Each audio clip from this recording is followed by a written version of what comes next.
বাড়ি চো। আমি বাড়ি যাবো না। আমি টনিকে বিশাল ভালোবাসি। আরে আরে গায়ে হাত তুলছো কেন? গায়ে হাত তুলে কি সবকিছু সমাধান হয়ে যাবে?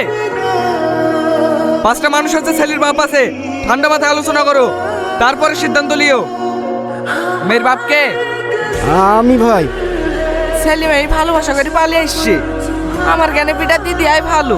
এই সামেদ, তুই কি বলছিস বল। আমি আবার কি বলবো? মেলি চলে এসে বি করবে। তাই আজকে ছেলে মেয়ের বিপরীত দিছি, কি বলছেন বলেন। কি বলবো, আপনারা যা ভালো বোঝেন তাই করেন। এই সোহেল, জামালানা ডেকে আয়। ঠিক আছে চাচা। কেমন আছিস ছুটকি? ভালো আছি। তুই একা যে, ভাই আসেনি? না, ওই বড় ভাই পেঁয়াজ তুলতে মুনিশ লেগেছে তো, তাই ও বিকালে আসবে। টনি কই? ওই একটু ভাইয়ের সাথে বাজারে গিয়েছে।